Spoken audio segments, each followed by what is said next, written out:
할렐루야. 오늘도 이 자리에 오신 여러분들을 주님의 이름으로 축복합니다.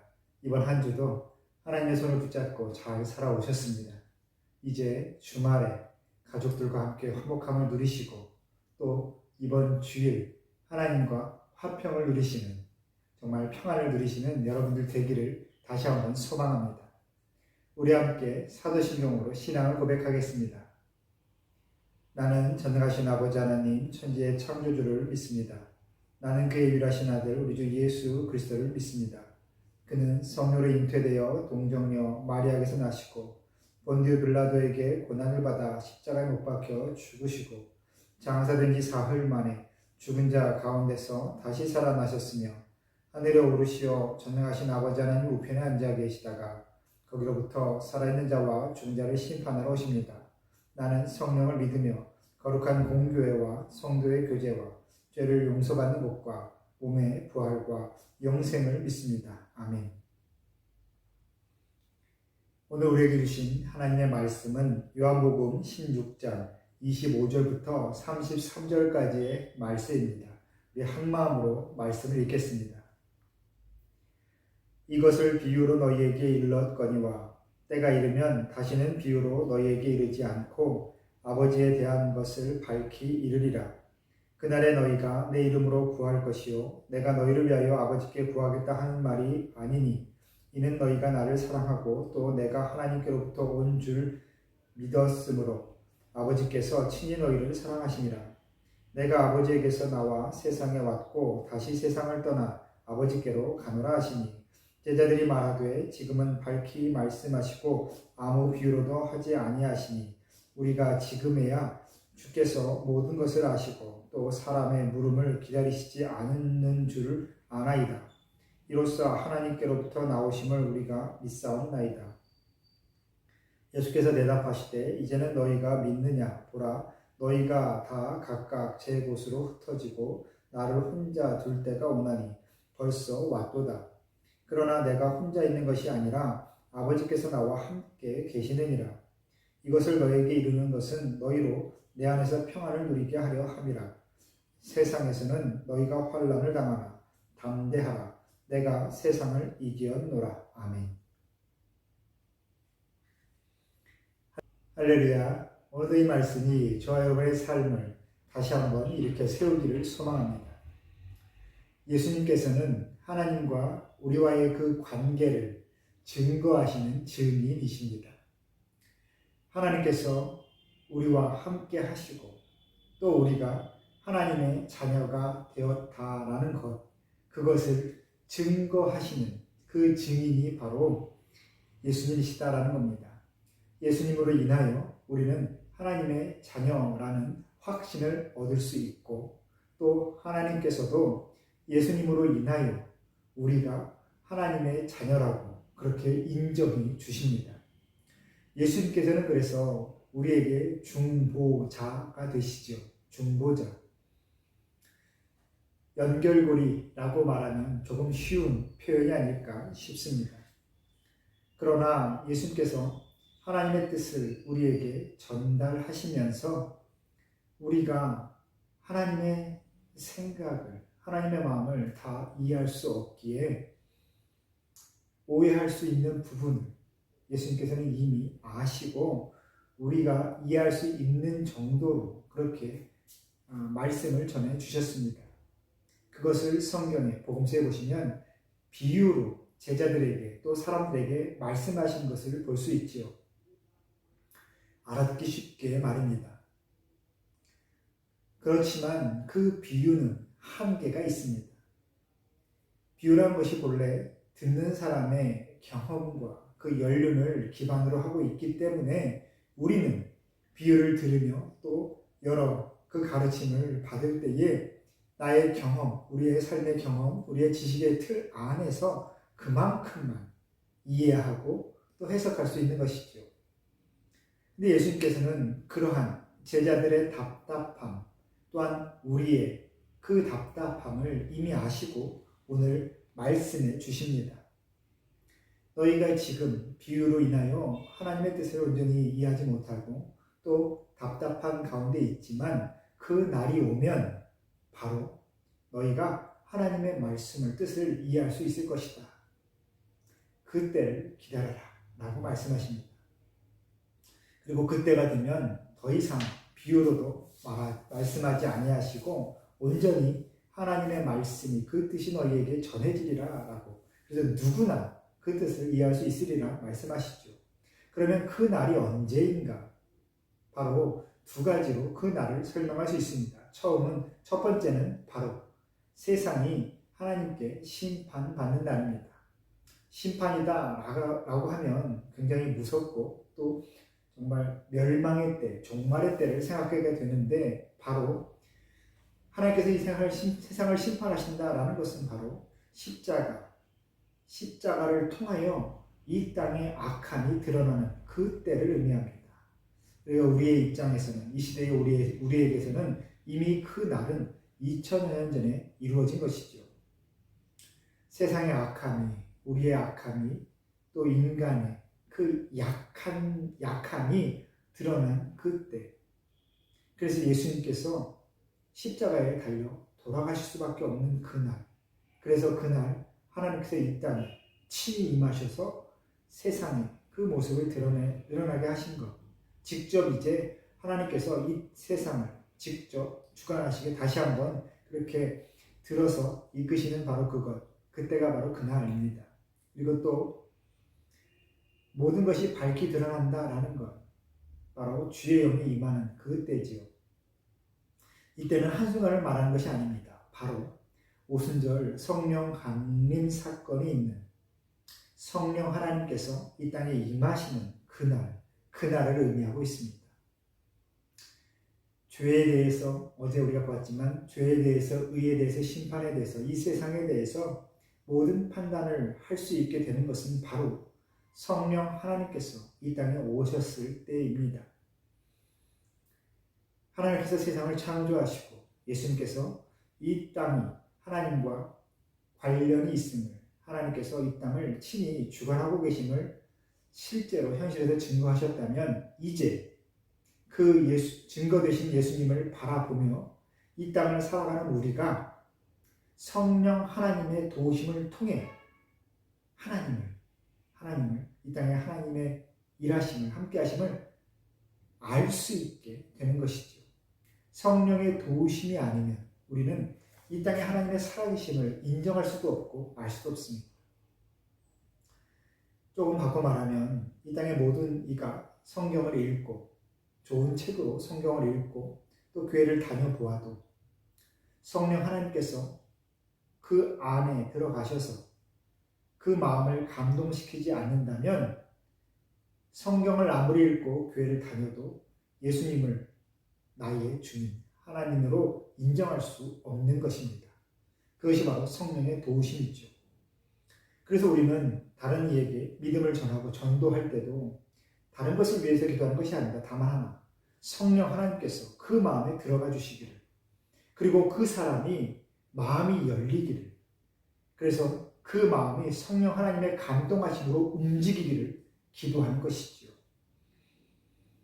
그것은 하나님의 뜻하심이 그곳에 임해야 되기도 하지만, 또 우리 인간의 마음이, 그 개인의 마음이 열려야 되는 것입니다.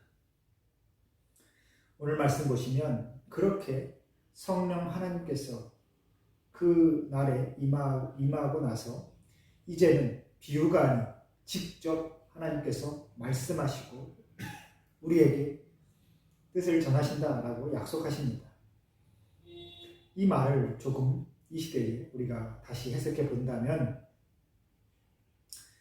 누군가 어떤 목사님이나 어떤 기도 많이 하신다는 분이 스스로 성경을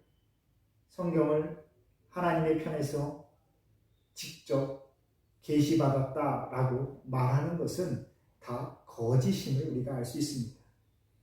오늘 말씀하신 것처럼 그날에 이제 예수님께서 그날에 다시는 비유로 말씀하지 않고 그날부터는 직접 하나님께서 말씀하시고 그 일을 너희에게 깨닫게 하시겠다 말씀하셨습니다. 예수님의 십자가 이후 성령 하나님께서 이 땅에 오신 다음에는 우리 모두가 직접 성령의 도우심에 따라 하나님의 뜻을 받고 또 하나님의 말씀을 스스로 해석하며 하나님께 온전히 감동될 수 있는 것입니다. 우리 모두가 말입니다. 누군가의 도움은 필요 없습니다.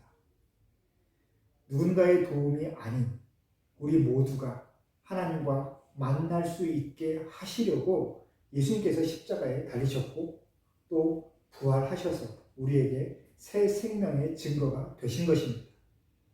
그래서 우리가 주목할 것은 단 한 가지, 바로 예수님의 삶과 예수님의 말씀이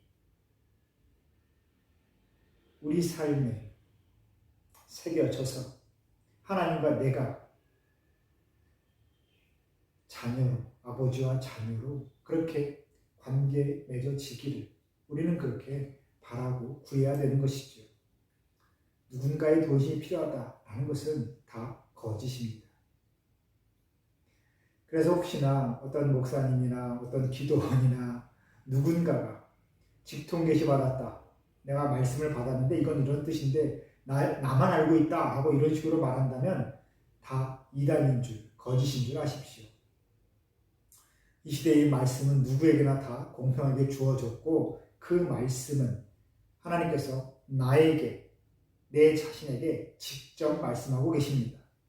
그 말씀을 듣기 위해서는 나의 마음이 열리고 내 안에 성령 하나님께서 감동돼야 되는 것이죠.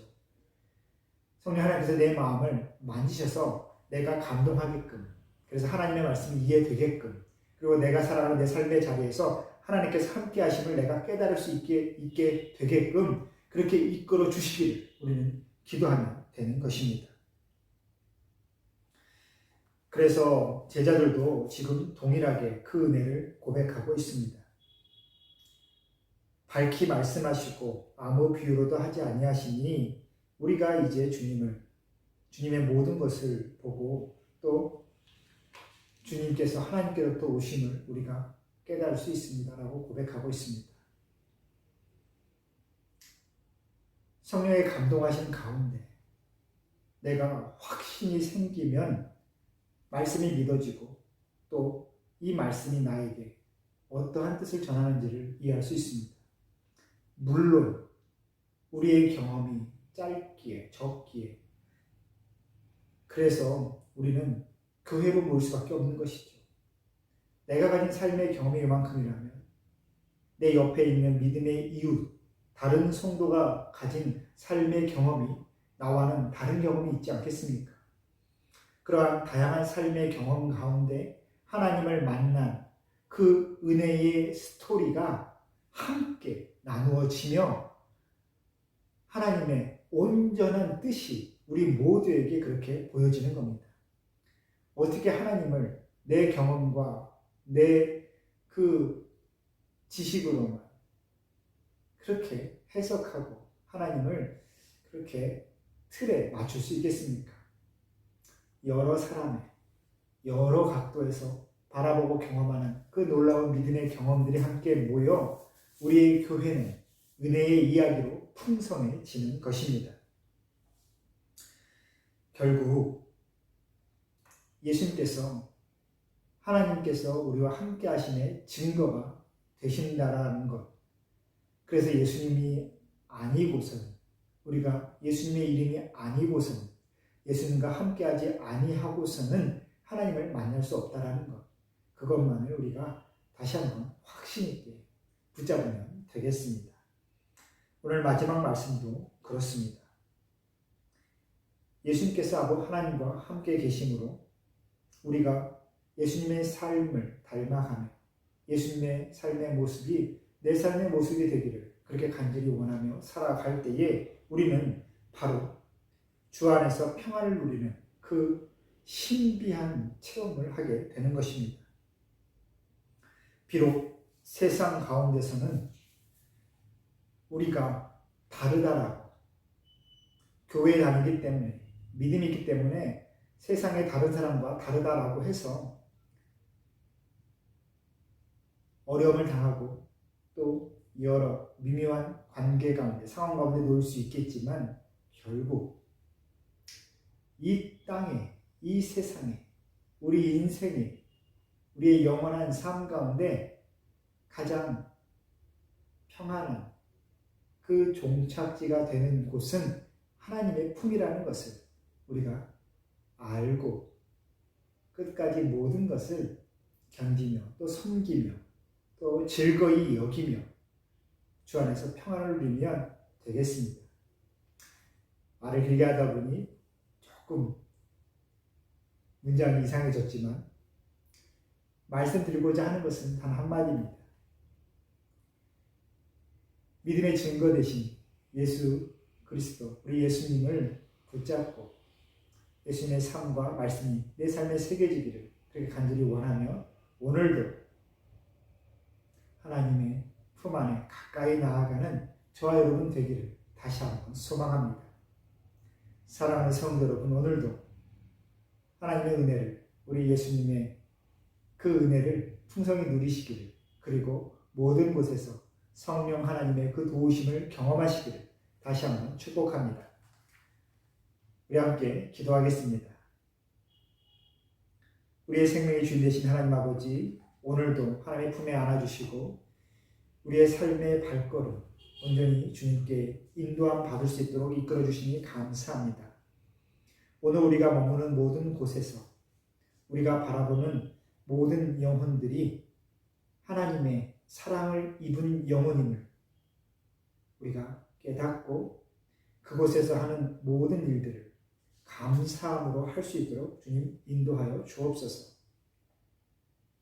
내 안에 있는 예수님의 그 마음이 다른 이에게도 전해줄 수 있도록 우리의 삶이 예수님의 삶을 닮아갈 수 있도록 주님 함께하여 주옵소서. 모든 곳에서 주께서 주시는 그 평안을 누리기를 원하오니 오늘도 주의 품 안에 거하는 그 은혜를 또 그 능력을 우리가 다시 한번 풍성히 누리게 주님 이끌어 주옵소서. 예수님의 이름으로 기도합니다. 아멘.